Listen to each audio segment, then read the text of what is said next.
They say it's defeat them. They say it's arise. Yeah. They say it's dakada. So it feels good to be back again. Of course, my weekend was smooth. Nothing much. I was just there following up the activities of the government. The governor was at Uyo Senatorial District. He hosted by Uyo Senatorial District stakeholders. Yeah. For the thank you visit. He was also at Eket. And, he attended the burial of late Reverend Father Elijah Mbo. So, of course, that's just what I was following up. All right. So some of the things that Treasure has mentioned already, the governor's visits to, or thank you visits, as they say, to Eket and Uyo senatorial districts are some of the things that we're going to discuss on the program today. Because if we do not, who will? But before we get into that juicy part of the show, which is the center spread segment, we're going to go to the news beats segment of the show, and we're going to have Idara. We're going to have Idara give us a breakdown of what happened. Of what happened there. And when we mentioned the burial that the governor attended over the weekend, it was of the late Archbishop Elijah Mboro. That was the burial that the governor attended over the weekend. But now let's go listen to the news beat, and then when that is over, the program will continue.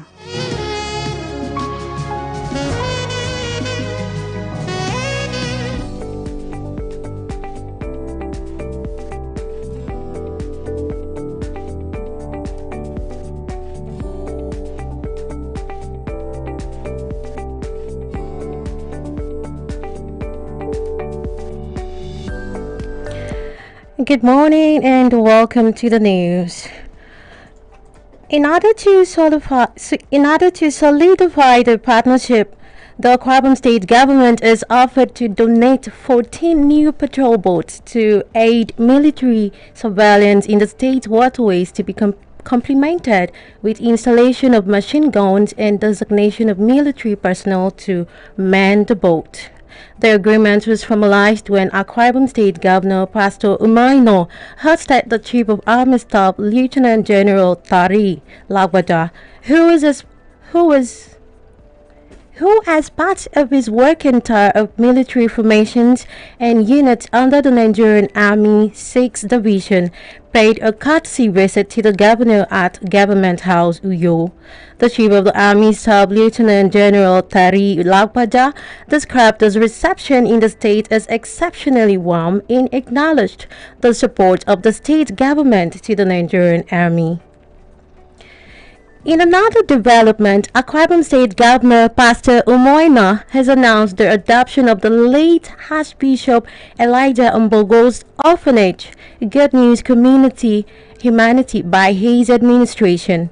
Governor Eno made the announcement during the funeral service in honor of the late cleric Archbishop Elijah Akpan Mbogo, held at the international headquarters of Good News Community International, aka Gospel Village, Medam Waterside, Abak. The governor directed the State Ministry of Women Affairs and Social Welfare and Office of the First Lady to work out modalities of partnering with the Good News Community to administer the orphanage, describing it as the late Archbishop Mbogo's signature humanitarian project. Moving forward, it was a homecoming of sorts for Akwa Ibom State Governor Pastor Umoina when he paid a post-election thank you visit to Uyo Senatorial District for the overwhelming support he garnered during the March 18, 2023 poll. At the occasion, stakeholders, ward executives and People's Democratic Party (PDP) faithful of Uyo Senatorial District converged on Ikot Ekwere in Sadobium local government area, the country home of Uyo Senatorial District leader, distinguished Senator Effiong Bob, to receive their illustrious son. Addressing the mammoth crowd of supporters, Governor Eno expressed appreciation to the political stalwarts and people of the district for having stood by him and worked for his emergence as governor of the state, and passionately sued for the support of the people to ensure a successful tenure of his administration. Similarly, in fulfillment of his promise to return in appreciation when elected, Akwa Ibom State Governor Pastor Umoino also paid a thank you visit to the people of Ekat Senatorial District. In his message of appreciation at the event held at the country home of the political leader of the district, Chief Ndwese Asian, he said his victory in the last gubernatorial elections would not have been possible without the support of the people of Ekat Senatorial District. And that's the news on Arise Akwa Ibom. My name is Idara Udakim. The program continues. Stay tuned.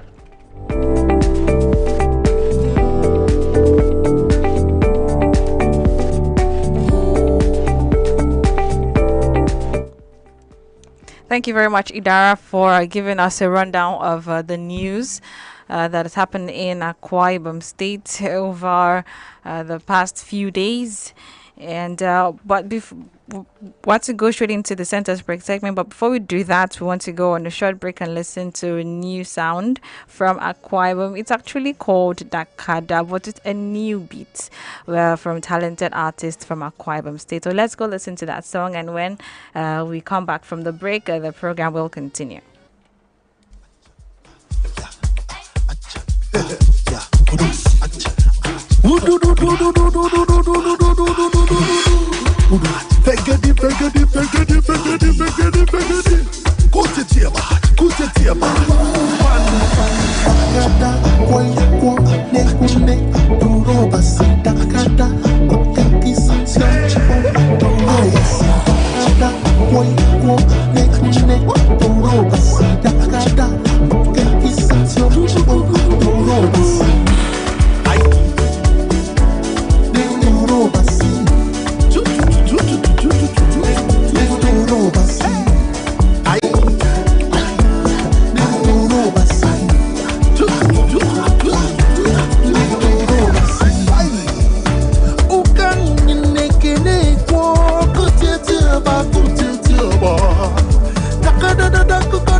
Well, it's still Arise Akwa Ibom on Comfort 95.1 FM, and now we're into the center spread segment of the show. And I am happy to announce, I do not know why I use those words, but I'm just happy to announce that we have our distinguished guest here in the studio, and I can't wait to already get into the conversation with him. I'm talking about Engineer Benedict Eden Seton. He is a stakeholder in Udongoko local government area and the chairman of Nigerian Society of Engineers in Oron, the Oron part of Akwa Ibom State. And above all, he says that he is a believer in good governance, which I think is very, very important. Well, good morning, Engineer Benedict, and welcome on the program. Thank you very much, Ify. Good morning, Akwa Ibom people. Thank you. Good to be here. Yeah, good to have you here. I think the last time we spoke like this was some months ago, way before the governor even had his first 100 days in office. And then now we're looking at the governor 4 months later in office. And I just want to know what have you felt so far? What do you think of the governor's activities in the past 4 months? Would you say it's commendable? Do you say it exceeded your expectation, or you expect more to have happened? Thank you very much, Ify. The governor, to be very candid, has settled down for business. And that business is giving Akwa Ibom people good governance. And that's why I said while we're discussing offline that I'm a strong believer in good governance. And if the governor is not settled, we will say that he's not settled. But if he's settled, we say he's settled. The truth is he had a clear-cut understanding of how the system works, having been in the ESCO previously, and followed our leader, Governor Emmanuel, closely and on his other philosophy and agenda. And now we are consolidating on that, on the Arise. Of course, Arise is also the other way of that, you know. So basically, you can see initially when he came in, what he tried to do is to go around project sites, look at the level of completion, and see what needs to be done, and look at what has not been done properly, and then address those concerns. Do a lot of reach out to stakeholders across party lines, and understanding on the need to have harmonious relationship to be able to drive Akwa Ibom to the better destination. So all that he has done, and you can see that there were a flag off of projects, and of course during the 100 days you can also agree with me that there were the projects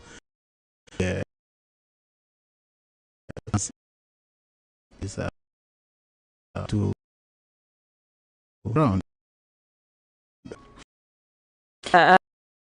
That of not people across party lines, but speaking within party lines, he had paid a thank you visit to, first of all, Tikorek Bene Senatorial District. That was some months back, and then over the weekend he paid a visit to your senatorial district, which is Eket Senatorial District. Now we see this as something that he should do, or something that he said he's going to do, but is there a specific significance or importance to it in terms of governance? Because now we're in governance, we're no longer in politics. Then it's significant, thing that governance, because now we're in governance. So is there something specific about it that the people were waiting for all this while? Well, that visit is symbolic, and we have to thank our governor for keeping to his promise. He had promised that he will go around to appreciate or thank you to different critical stakeholders in the Akwa Ibom project, and to tell them that he's aware that they had gone out of their way to vote. Some people basically did not know who the man Governor Moino is as at then, as it were. But all that they did is to, in confidence and trust, that he will deliver. And so some people voted, and I believe that man of God, man of integrity, successful businessman and entrepreneur, that he will give what is expected. He will live above board, and he will consolidate on what the previous administration has done. And so this thank you visit is symbolic in the sense that it wasn't just a visit of saying thank you, of appreciation, but also a way of also unfolding the plans of government to the Eket Senatorial District people. And in saying that is to say that that visit in the country home of Chief Ndu Esesien, the political leader of the district, got a lot of course, feedback from the people. We expected that the governor at some point would tell us certain things because, of course, if you look at his strategy, the governor's strategy is trying to, decentralize governance. That's why you can see that in every ward of the state, they got that now and the state is being a tourist nation.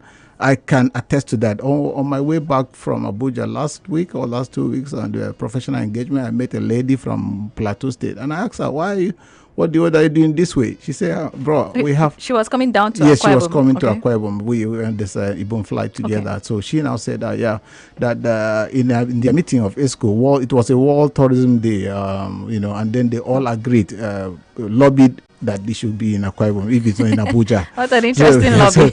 So the lobbying was to say that Akwa Ibom is peaceful, Akwa Ibom is serene, Akwa Ibom is beautiful. So that's why they brought the World Tourism Day, and of course there's a conference of a couple of days.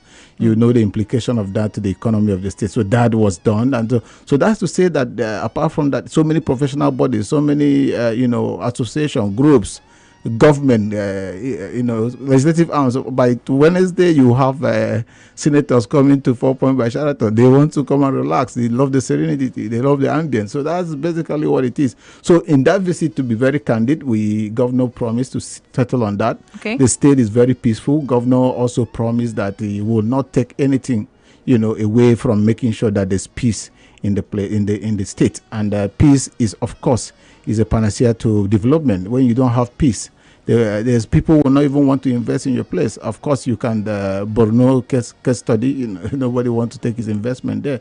And again, governor mentioned that the Orukum Uyenge Road, which is very close to the deep sea port, which of course opens that region to the deep sea port, will be constructed, will be flagged off very soon, and that gives the people from Oro Nation and the entire Akwa Ibom State sense of joy, because everyone has been looking forward to seeing the deep sea port come on stream. Yes. Of course, the Greenfield deep sea port that can bed about 13,000. If you have sea port, people who didn't on ticks, then would definitely so having preparedness to open that that road for the investors to first come and watch out and see how the location is, and also consolidate on their interest to invest in that DC port is another big plus to that meeting. I think it's one of the high points of the meeting. And again, Governor mentioned that to be able to have clear, easy access to the center, which is Uyo, and of course to the airport, that the Ikorubo, Nsaratai and Victor Atta International Airport road will be open. Of course, for me, is a big plus. From Oron, you can easily hit Uyaron and then navigate, enter, and then you are in the airport. So, and again, so for people from Eket, Esreket also is also a shortcut. You don't need to go through a longer itinerary and all those routes. You quickly hit the airport in the 15-20 minutes. You are good to go. So that is also a very big catch. Of course, another benefit of that thank you visit. And again, for us, the 13.5 kilometer of road from Uyo to Oron that has been lingering for more than 8 years. A governor also mentioned clearly and made a statement of facts and points that he will invest in that road, and that road will see the light of the day in his administration. That will be greatest reach. We those by governor keep his promise. I wanted to know, because did you guys present your case before the governor and it was like, yes, I'm going to do all of them, or he just came and said, I've already seen these projects? Because it seems like the governor is out to just give Eket Senatorial District so many projects in terms of roads and infrastructure. Do you know that the governor is a Fiawi? He has lived in Eket for more than 27 years, do his business in Eket, so he has a clear understanding of the challenges of the people. But again, being the democratic governor who wants participation, like the 8.6 billion project across the local government areas in the state. That was done through consultations with the stakeholders and critical stakeholders at that matter. What do you want? Or can you look at it, the advantage to go to your locality, and how it will ease unemployment, how it's going to reduce poverty, and put your heads together and develop a framework, a report, and give to me, and then that will be captured in of course, Governor also mentioned clearly that there's funding, so that's not a problem. So that, of course, tells you that he is a governor that he wants to get the feedback. He wants to get the project done that is targeted at the needs of the people. So there's a needs assessment. There's a cross-checking, a cross-fertilization of ideas with the critical stakeholders. Also, if you look at the body language or the strategy of Governor Omoyino, is particularly trying to decongest the center. And for me, it's apt. It's just tact. That's what governors should do. Because when you recite power too much at the center, then the people at the grassroots will suffer, and people will believe that there's a disconnect. But when you have these people at every federal constituency, you have a PA to the governor. So when governor needs to visit the Itu Ibom federal constituency, the men are ready, government's representative are there, and then it's easy. You don't need to pull the crowd all over the state. At every region, you have people working for government and reaching out to getting the government plans properly articulated. And if you have this kind of connectivity, it makes life very easy. It makes information distribution and information dissemination very easy. And of course, policies of government like the Arise agenda, agriculture, rural development, that is of course it. So these people, in my opinion, in my thought, are like the PAs now, are supposed to be the supervisors of model farms, model government projects. They should also get involved and report progress to the center. Okay. So it's not just giving people PA and then they go to sleep. I also understand clearly that I work and then they to report. They be responsible for those agencies or government ministries. So that way there's a synergy, there's a connectivity, there's a contact, there's a reach between the people and the government. So then there could be an elaborate democratic governance. And that means at the grassroots there will be grassroots governance, and then people will feel sense of belonging. All right, this is still Arise Akwa Ibom on Comfort 95.1 FM, and we have the very, very knowledgeable engineer Benedict Edensetin. If you've been following the program, if you're following the program, you know that he knows everything there is to know about what is going on in the government, and also why it is important at this particular time for the people of Akwa Ibom State. Now, you mentioned an interesting point about the appointment of the personal assistants to the governor, and apart from that, also the appointment of the political advisors to the governor there's the local government and the legislative arm, which are to represent the people at the grassroots level. Now, why do we need PAs to the governor also at the ward levels when there are already people there? Beautiful. You have the chairman of council, yes. And chairman of council is the chief security officer of the local government. So he has a lot to worry about, to make sure there's water where there's no water, to make sure the council is running, to make sure that there are farms and the people have, to make sure there are decks in primary schools, okay. To make sure teacher salaries are paid, to make sure that people are, there is peace in the place, to make sure that roads are graded, to make sure that streets are named, to make sure waters are flowing, to make sure students are going to school, and those who have challenges who are have fishing, they have so much work for a chairman that is serious to be done. And then also the councillors are the eyes, they are legislators. They were supposed to do bylaws for the local government. So the councillors also have their responsibility by constitution, in the constitution, to do. So this PAs, or let me come back to the issue of SA. Let me tell you, the office of the governor is so big, and there are so many things for governor to do. He has international investors to bring in. He has local investors to interact with. He has a machinery of government to keep running. He has state functions to attend. He has state executive council to brief, to meet, to chair. He has so many things to do. So now, only can, it's just sensible to have people, trusted people, who can man the political office, okay, like a political honorary advisor that were just appointed recently. Those honorary advisors are to look at where there are political issues. Those political issues are what can cause disharmony or can break the party, and can distort governance. So these people that have been appointed are people of credence, people of integrity that should be able to mediate if there is any political issues, and then they collaborate with the party to report back to the governor, and then decisions are taken. So these are the eyes of the government per senatorial district, one person per senatorial district, and then you have one to there to be able to harness all that. At every point in time they meet and also advise the governor on political issues that will benefit the political class, and also get engagement. People, So this appointment for me is necessary and is good. It's decentralizing, deregulation of politics, and then giving governor opportunity to settle down for purposeful governance and good leadership. All right. Now, still talking on what the governor's visits and what he said during that thank you visit to Eke Senatorial District.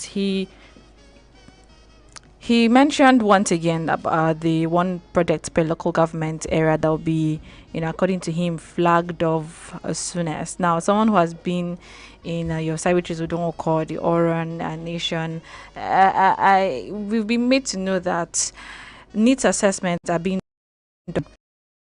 These projects are what particular project area of the. Plus, I'm sure that even at this time, one project is not enough to address so many needs of the people at the same time. So what do you think the government should do going forward to ensure that, let's say they need education at this time, but then another community needs water or they need good roads? How should the government be able to address each and every one of them in the same local government area? Okay, the desire or the need or the concern or plight of people in someone in Ikono is different from that of another person in Ibono. The concern of person in Itu is different from that in Nsaratai. So this local government are peculiar. That's why I mentioned earlier on that the governor had asked the stakeholder to sit down in a brainstorming session and look at critical area of need. Because I think government should not be able to throw in money where there is no need. Because so it doesn't come out and be a white elephant project. Exactly. It's scarce, there's scarce resources.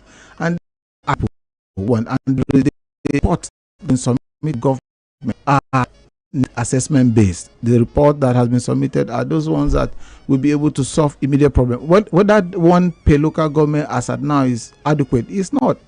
But there's always a starting point. The starting point is that the governor has 4 years at the first instance and has 8 years in the long run. It's interesting they keep bringing up 8 years. Every time on radio, someone always mentions 8 years. Why just 4 months into the first 4 years? He has 4 years, and upon successful performance, one good term deserves another. So if in 4 months there's a project, one per local government, in another 8 months, there will be 2 per local government, in another 16 like that. So you can imagine that before if the leaders, now we have to go back and talk to ourselves. If the leaders are just and concerned about what should trickle down to the people, and say, okay, we need a cottage industry.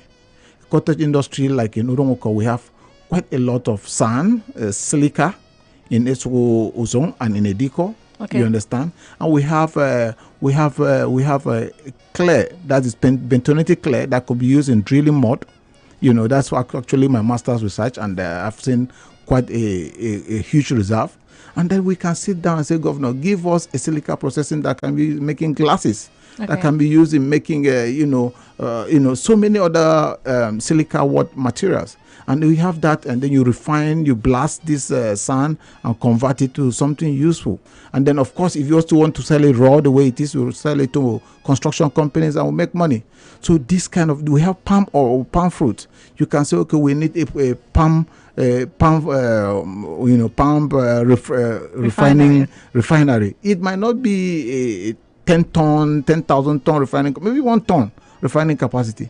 And then you can look at the multiplier effect of that. They can bleach it for cream, they can bleach it for soap, they can bleach it for anything.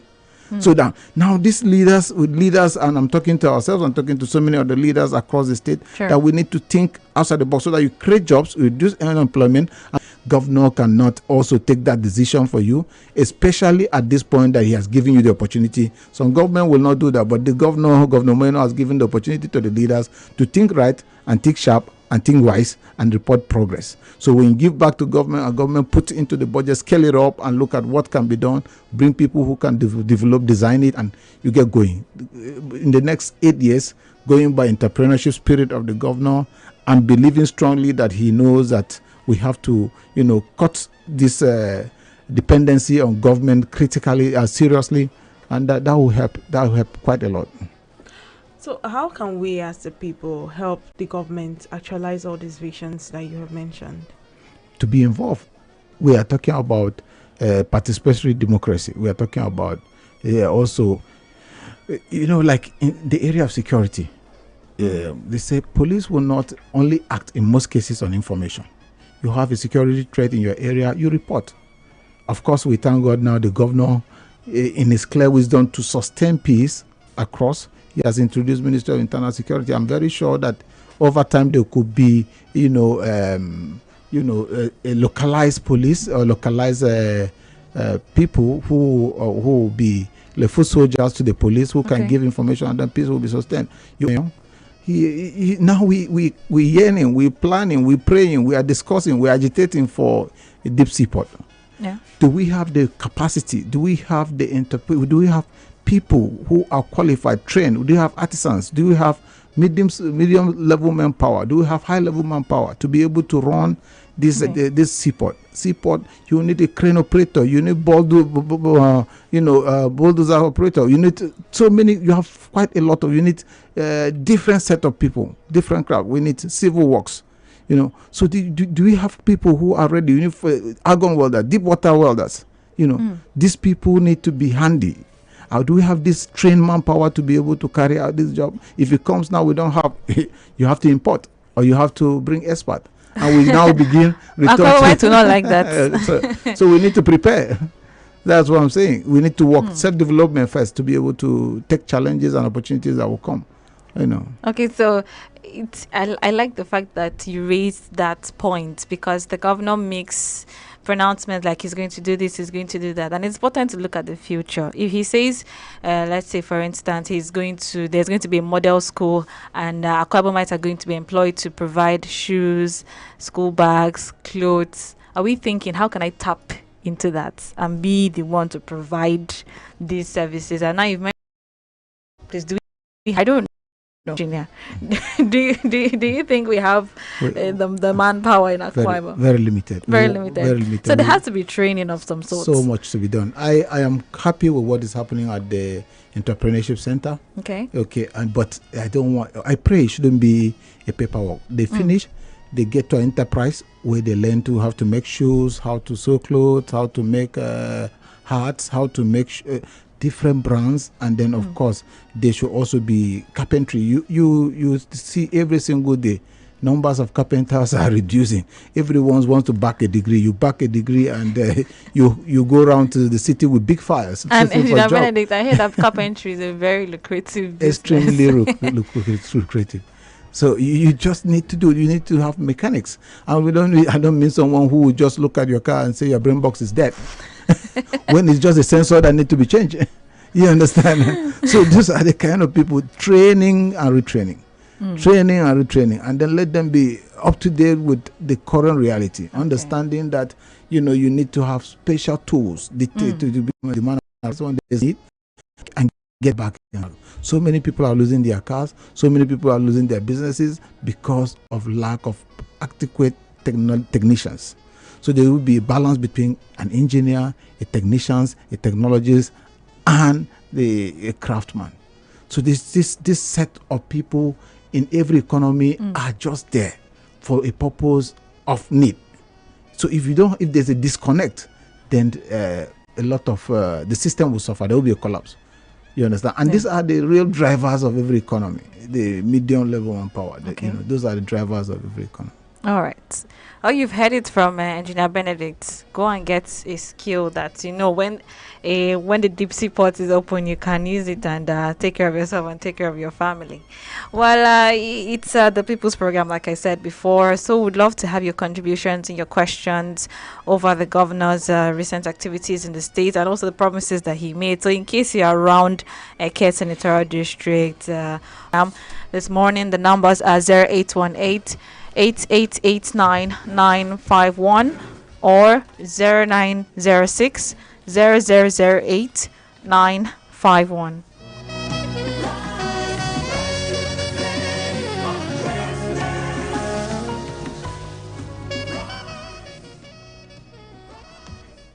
Hello, good morning. Hello. Hello, good morning. Good morning. Good morning. Okay, please do call back. We'd love to hear your question.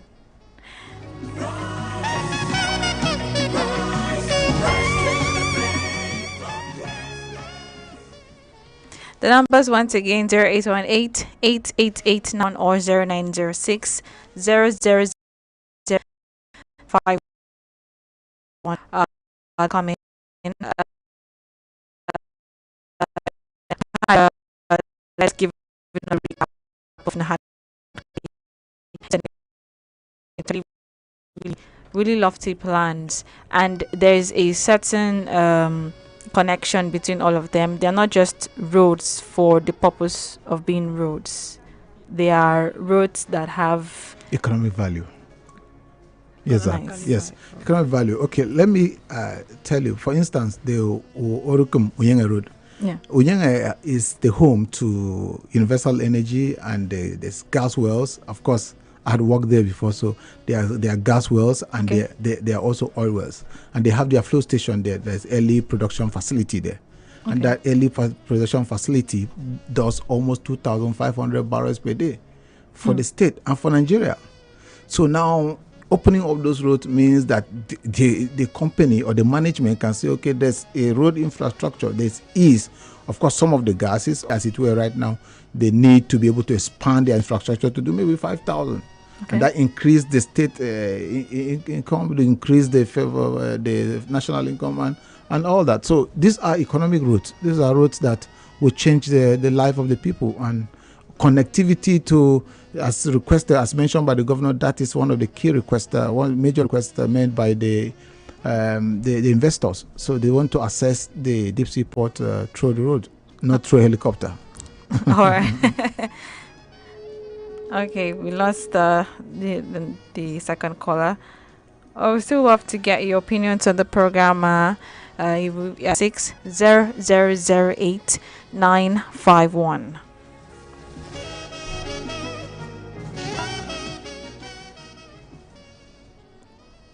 Well, it's still Arise Akwa Ibom, and I still have Engineer Benedict Eden sitting here discussing the governor's recent visit to Eket Senatorial District, the things that he said, and I hope you followed through so that you know, just in case a road is coming to your near your compound or close to your community or your village, you know that the governor said that he's going to do that. We'll have another caller. Hello, good morning.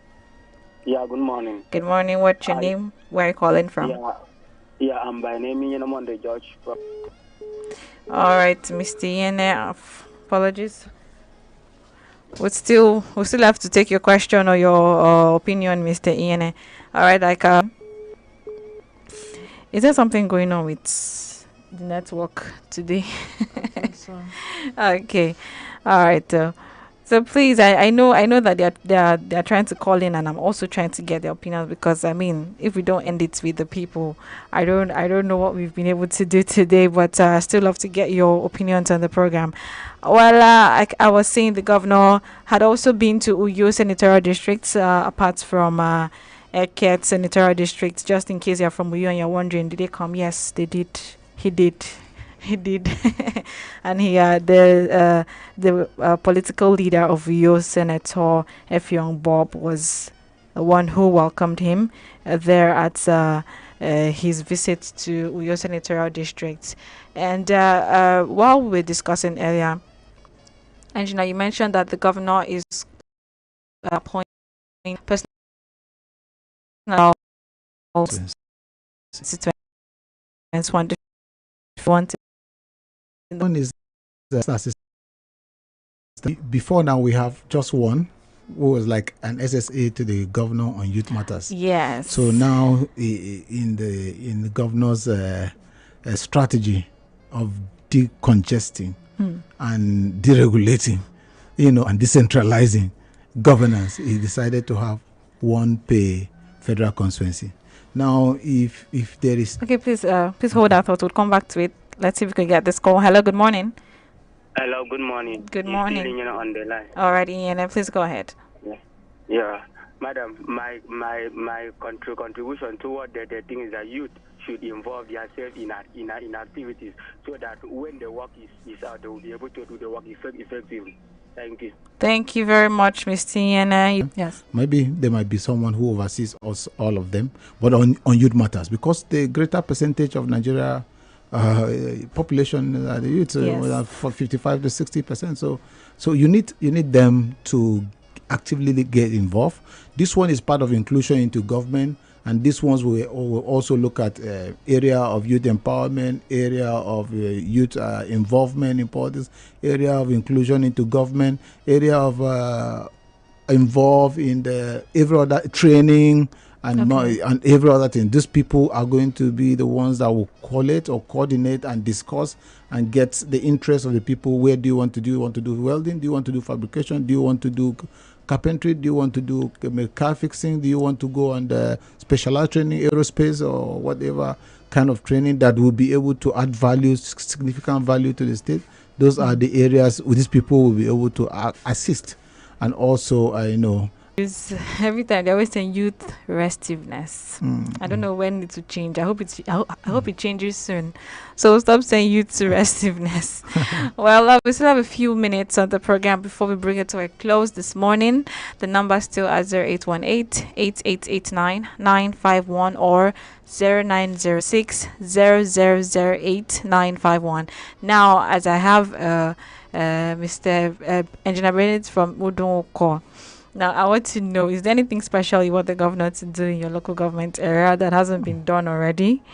They are quite, they cannot be, government cannot do enough at the time, There's Udonko, was skill acquisition center that has been abandoned, so to say. It was the initiative of the then local government chairman, Chief Basi Itimere, who is the chairman of the Tertiary Ruling Council now, when he was local government chairman, for 1993 or thereabout. So this place is a place where we can train and produce the medium level manpower and the artisan that we're talking about. So this place has not been functional, and I pray that we'll open it up. We have the Amokon Amalgamated Oil Company located there. So they need to be, the Amalgamated Oil Company is doing a sulfur gas, and the sulfur gas is what is used to drive power plants and so many other turbines across the country. So there's a huge reserve of gas there. So we need training of manpower in that people to be ready.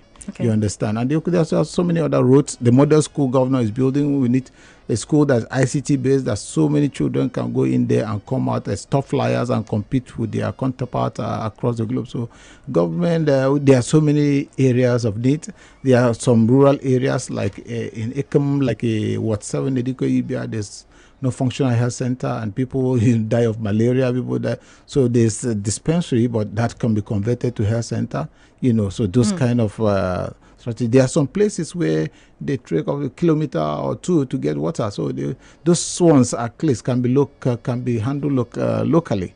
But again, it's good to open up to the airspace, and of course, the government is a government. The government is a listening government, so it can also say, okay, out of interministerial or some other kind of project, can take up that part of demand or concern of the people. So there are quite a lot to be done, and government cannot do all at the same time, but can get started as it were. All right. Okay. That should have been the last call that would have taken on the program, but unfortunately, it ended.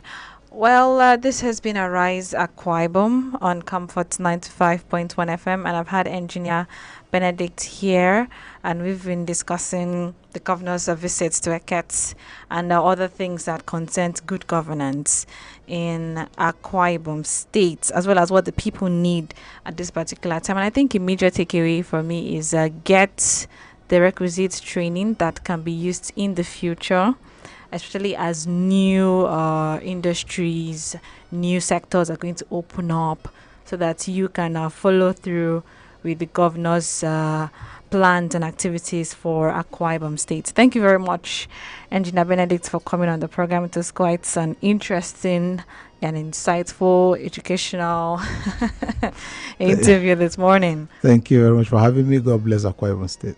All right, also. Thank you, Treasure. Thank you too. Thank you to Idara, who had been on the Newsbeat segment earlier, and also to AJ, who has ensured that everything regarding the transmitting address, and also to Mr. Ekete Udo, Chief Secretary to the Governor of Akwa Ibom State. Thank you very much for ensuring that this program reaches the people every week. My name is Ifyorobasi Okob, and I'll be back here on Friday by 11 a.m. for another edition. Do have a wonderful, wonderful week ahead.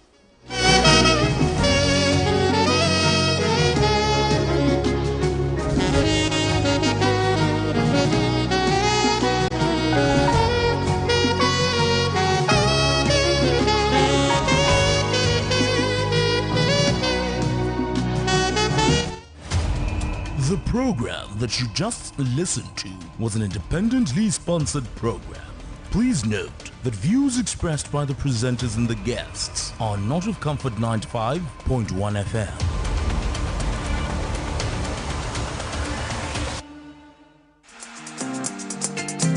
Attention. This is strictly for your ears.